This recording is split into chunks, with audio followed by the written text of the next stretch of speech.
It's 11 p.m. on the night of July 25th, 1956. The Swedish passenger cargo ship, Stockholm, is motoring at her top speed, 18 knots, off the coast of Nantucket Island, Massachusetts.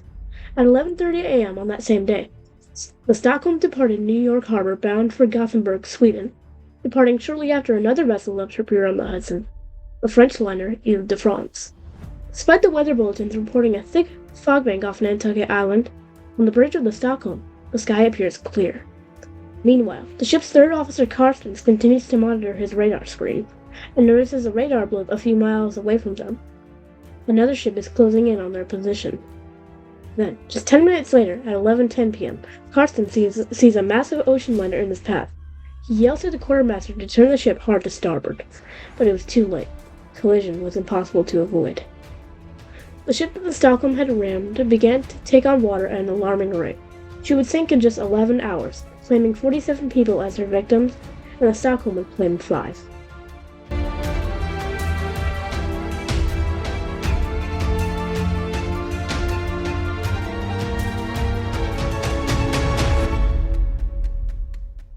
The 200-mile stretch of water between Sandy Hook and the Shallows, about 50 miles off the coast of Nantucket Island, is known as the Times Square of the Atlantic.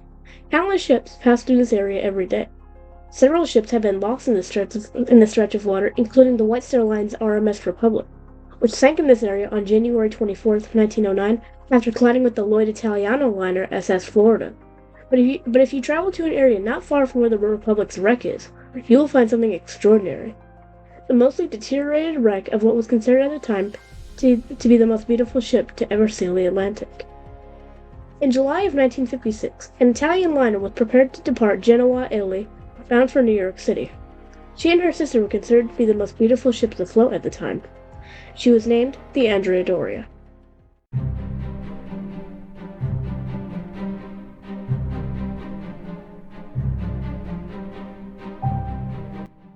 The story of the Andrea Doria begins just after the Second World War. During the war, Italy's merchant fleet was all but destroyed. Almost all Italian ships were bombed, torpedoed, and opened fire on like nobody's business, including the SS Rex, who was the largest Italian-built ship at the time, until she was bombed and sunk in September of 1944.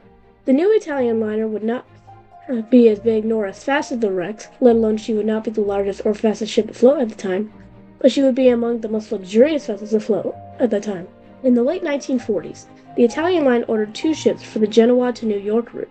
One of them would be named the Cristoforo Colombo, named after the famous explorer Christopher Columbus, and the other vessel would be named the Andrea Doria, named after the famous 16th century Italian admiral.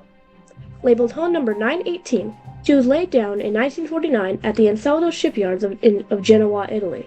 The ship's hull was completed in June of 1951, and on June 16th, the ship thundered down the slipway and into the water on her launch. Thousands were present at the shipyard to see this event. She came in at 29,083 gross registered tons, measured 701 feet or 213 meters in length, and had a beam of 90 feet or 27 meters. She was equipped with 2 steam turbine engines, driving twin screws, and achieved a service speed of 23 knots and a top speed of 26. She was equipped with a double hull, and she was divided into 11 watertight compartments, in which 2 compartments could be breached and the vessel would stay afloat. She could accommodate 1,241 passengers across 3 classes and a crew of 560. In late 1952, the Andrea Doria was fully completed and ready to be put into service. However, due to some mechanical reports during the ship's sea trials, the Doria's maiden voyage was delayed. She then departed Genoa on her maiden voyage on January 14, 1953, a full month after she was initially scheduled to depart. 58-year-old Piero Calamai was put in command of the Doria, who had over 40 years of experience. The first few days of the voyage were routine until the final day of the crossing, which encountered a heavy storm, and a huge wave crashed into the ship and caused her to list 28 degrees. In normal conditions, the ship could stay afloat with 2 compartments flooded, but only if the ship is not listing more than 15 degrees, and this would soon play a role in the ship's loss 3 years later. On January 23, 1953, 9 days after departing Genoa, the Andrea Doria arrived in New York City with a huge welcome waiting for her. Soon, both she and her sister would prove to be a huge success.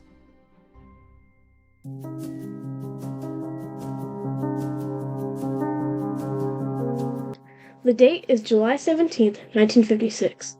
3.5 years after her maiden voyage, the Andrea Doria is tied up in Genoa to prepare for her 101st voyage. Little did anybody know that this would be the Doria's last crossing. As of most all her voyage, the ship was nearly fully booked, with some interesting characters on board, including her captain Piero Calamai, who was a well-experienced mariner, and he was awarded in both world wars for his value. Majority of the passengers were traveling in third class for a new life in America. Soon, the Doria pulled away from the dock and out into the harbor. The next day, the ship picked up additional passengers in Naples. Still, the majority of the passengers boarding were Italian immigrants, families heading to America after their fathers and husbands immigrated to the U.S. As soon as the ship cleared the channel, Captain Calamai had opened up the ship's engines as they headed out into open water. The services aboard the Andrea Doria were basically all spectacular, especially since every class on the ship, including third class, had their own swimming pool on the outside deck. Each sections were separated into a strict manner. Some would even sneak out into classes they weren't even allowed to be in. Nonetheless, by the next day, on the 19th, the Doria began to sail through the Straits of Gibraltar. Although nobody knew it yet, this would be the last time the ship would sail past the Rock of Gibraltar. Not long after the Doria sailed through the Straits of Gibraltar and entered the Atlantic, the ship frequently encountered fog. The sea was calm, just a lot of fog. But still, most passengers spent their time playing games up on deck, swimming in the pools, and even sunbathing. Then, after nearly 8 days at sea, the Doria reaches the final day of her crossing, on the 25th of July. The scheduled time of arrival is 6 a.m. the following morning, and all of the passengers' luggage is packed. However, on that afternoon, the Andrea Doria encountered yet another fog bank, so thick that visibility was almost nothing. Captain Calamai stands on the bridge, and he never leaves it. Calamai orders the vessel's foghorn to be turned on, and that the boiler pressure is reduced, in case the order was given to stop the ship or reduce speed. Despite the fact that ships are supposed to reduce speed in fog, Captain Calamai decided against it because delays in arriving in port could be costly. The speed was only reduced from 23 knots to 21.5 knots, as the ship was still surrounded by fog.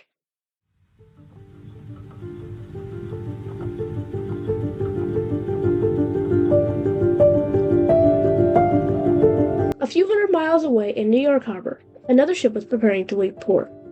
At 11:30 a.m., the Swedish liner Stockholm pulls away from the Swedish America Line pier on the Hudson, bound for Gothenburg, Sweden. Stockholm is a much smaller ship compared to the Andrea Doria. She came in at 12,165 gross registered tons and measured 525 feet or 160 meters long and had a beam of 69 feet or 21 meters. She was launched on September 9, 1946, and was put into service in February of 1948. The Stockholm had a design feature that made her different from most vessels. Her bow was heavily reinforced to protect the ship during winter crossings, which shouldn't be any surprise considering that 42 years prior, the ocean liner Empress of Ireland had been sunk in only 14 minutes after being rammed by the Norwegian coal freighter Storstad on the St. Lawrence River. Just like the Stockholm, the Storstad also had a heavily reinforced bow that was designed to break ice. But this was probably the furthest thing from anybody's mind aboard the Stockholm, and she continued her voyage toward Gothenburg.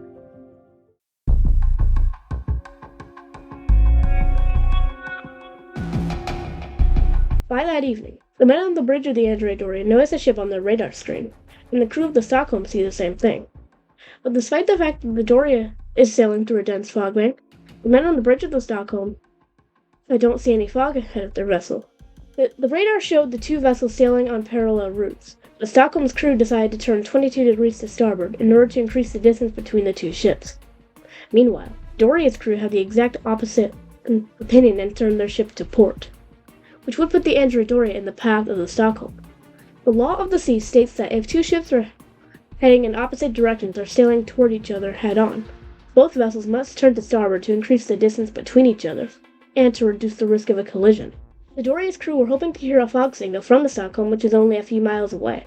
However, Stockholm's third officer, who was on watch that night, still didn't see any fog. At last, the Doria's crew see a light in the fog, and they realize that the Stockholm is now only 1.5 miles away from them, and sailing directly towards the Andrea Doria. Captain Calamai immediately orders the ship hard to port, and the engines going as fast as they could go. Stockholm's third officer Carstens orders the ship hard to starboard. However, the ships only have about a minute to avoid a collision. Certainly not enough time to get out of the way. In a final attempt to avoid impact, Carstens orders the ship full astern, but just then, at 11:10 p.m., Stockholm's bow smashed into the hull of the Andrea Doria like a torpedo, instantly crushing Stockholm's bow and tearing a massive hole in the side of the Andrea Doria.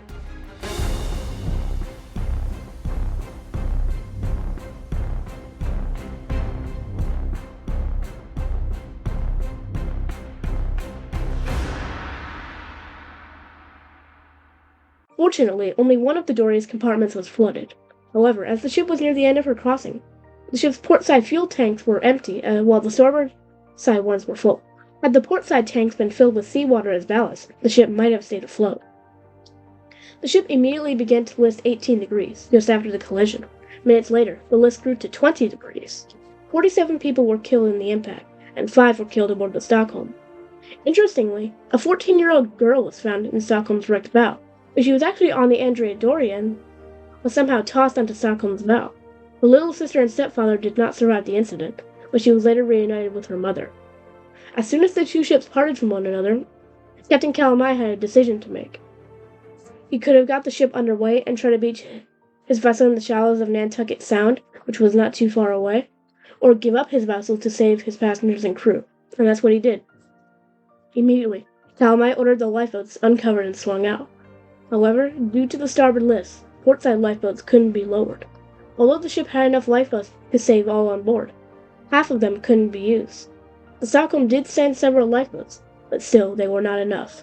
And even then, Stockholm was hesitant to evacuate everybody aboard the Doria. The Doria's radio operator sends out an SOS. The French liner Ile-de-France was already in the mid-Atlantic. She left New York Harbor shortly before the Stockholm did. The Ile-de-France's radio operator raced onto the bridge, Captain Raoul de Baudillon. Captain de Baudillon immediately ordered the ship to turn around to rescue the passengers of the stricken Andrea Doria. The Ile-de-France's radio operator sends a message saying that they will arrive in 4 hours. Meanwhile, other ships arrived on the scene, including merchant ships and Coast Guard cutters. Many were still hesitant to evacuate everybody on board. One of the ships to arrive on the scene was the freighter Cape Ann. However, she only had 2 lifeboats to offer for the passengers and crew. When the lifeboats touched the water, there was an issue. The ladder that was dropped by the Cape Ann's crew didn't reach the lifeboats. But soon, they managed to find a loophole and get aboard the Cape Ann. The rescue continued for the next few hours until 2:30 a.m. when the Ile-de-France arrived early with the light letters on her deck illuminated. The Ile-de-France rescued over 250 passengers before making her way to New York, and the Stockholm, with her bow crushed in, also makes her way to New York with over 500 survivors on board. Soon, the rescue ships on the scene rescue almost all the passengers and crew. The news of the disaster reaches New York City, and then eventually the rest of the world.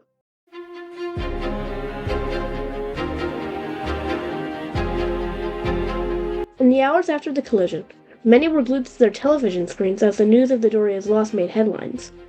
On the morning of July 26th, cameramen and journalists went to the sinking sites and aircraft to document the ship's loss, which became some of the few times where a sinking ship was caught on film.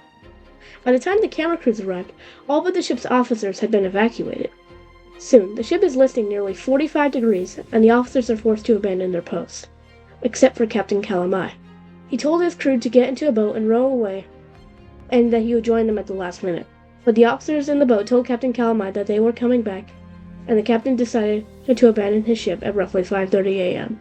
The time is 9:15 a.m. The Doria only has 1 hour left to live.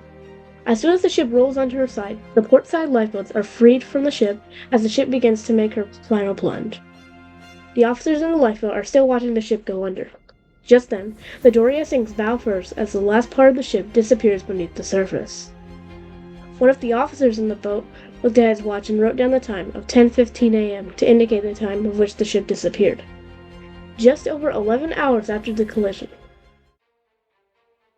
The Ile-de-France and the Stockholm arrived in New York Harbor and all of the survivors disembarked.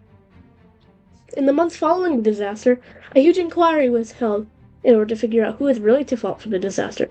Sure, the Stockholm did ram and sink the Doria, but the crew of the Doria made some mistakes too. Both ships were traveling at near full speed despite the fact that the Andrea Doria's crew were surrounded by fog. When each ship did their own maneuver to increase the distance between the two, Stockholm turned to starboard like she should have. However, the Andrea Doria turned to port when they should have turned to starboard as well. But we can't say for sure.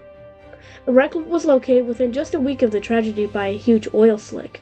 Divers went down to the seafloor and found the wreck lying on her starboard side in 250 feet of water. Today, the wreck has decayed significantly and her superstructure has almost completely disintegrated. Knowledge else exists today from the Andrea Doria story. As for the Ile-de-France, she sailed her last commercial voyage in 1958 because by that point, she was already over 30 years old. She was used as a stand-in as the ship in the film The Last Voyage, which was released in February of 1960, but she was scrapped the following year. As for the Stockholm, she still exists today. Over the next few decades, she did undergo many changes in ownership and her name. Today she is known as the MV Astoria and has been operating until 2020 when she was laid up in Rotterdam. And that's where she sits today. But in the end, the Andrea Doria helped mark the death of the ocean liner. Within the next 2 years of the tragedy, ocean travel was being taken over by the air travel because they were faster and cheaper than ships. And many famous ocean liners were retired or operating as cruise ships to regain passengers.